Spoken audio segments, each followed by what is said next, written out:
ಬಸವ ಜಯಂತಿ ಪ್ರಯುಕ್ತ ಬೆಣಕಲ್ ಗ್ರಾಮದಲ್ಲಿ ಎತ್ತುಗಳ ಮೆರವಣಿಗೆ.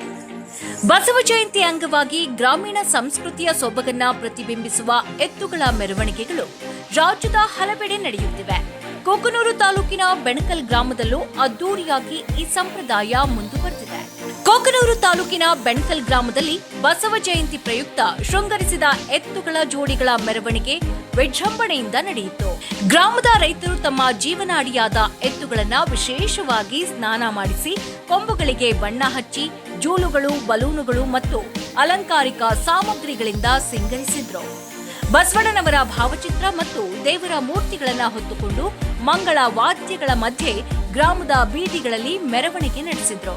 ಈ ಬಾರಿ ಒಟ್ಟು 11 ಜೋಡಿ ಶೃಂಗರಿಸಿದ ಎತ್ತುಗಳು ಮೆರವಣಿಗೆಯಲ್ಲಿ ಭಾಗಿಯಾಗಿದ್ದು ಗ್ರಾಮಸ್ಥರ ಗಮನ ಸೆಳೆಯಿತು. ಬಸವ ಜಯಂತಿ, ಹೇಮಗಿರಿ ಜಾತ್ರೆ, ಕಾರಹುಣ್ಣಿಮೆ ಮೊದಲಾದ ಹಬ್ಬಗಳಲ್ಲಿ ಈ ಸಂಪ್ರದಾಯವನ್ನ ರೈತರು ಅತ್ಯಂತ ಭಕ್ತಿ ಭಾವದಿಂದ ಆಚರಿಸುತ್ತಾರೆ.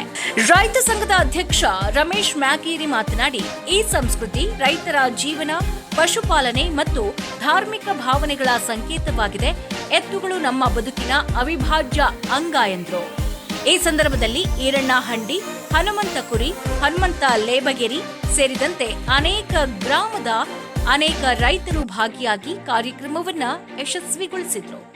ಒಟ್ನಲ್ಲಿ ಬೆಣಕಲ್ ಗ್ರಾಮದ ಎತ್ತುಗಳ ಮೆರವಣಿಗೆ ಗ್ರಾಮೀಣ ಸಂಸ್ಕೃತಿ ಮತ್ತು ಕೃಷಿ ಪರಂಪರೆಯ ಜೀವಂತ ಪ್ರತಿರೂಪವಾಗಿ ಮೂಡಿಬಂದಿದೆ. ವರದಿ Lokesh Benakal, Chanakya express news bureau, Kokkanur.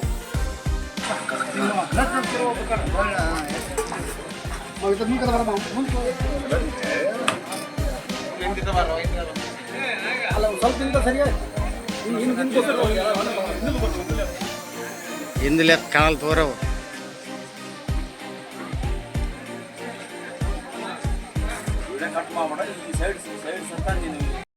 ನಾವು ಕೊಟ್ಟಂತ ಮಾಹಿತಿ ಇಷ್ಟವಾಗಿದ್ದಲ್ಲಿ ಲೈಕ್ ಮಾಡಿ, ಶೇರ್ ಮಾಡಿ, ಕಮೆಂಟ್ ಮಾಡಿ ಹಾಗೂ ಮತ್ತಷ್ಟು ಮಾಹಿತಿಗಾಗಿ ಈಗಲೇ ಸಬ್ಸ್ಕ್ರೈಬ್ ಮಾಡಿಕೊಳ್ಳಿ ಚಾಣಕ್ಯ ಎಕ್ಸ್‌ಪ್ರೆಸ್ ಯೂಟ್ಯೂಬ್ ಚಾನಲ್.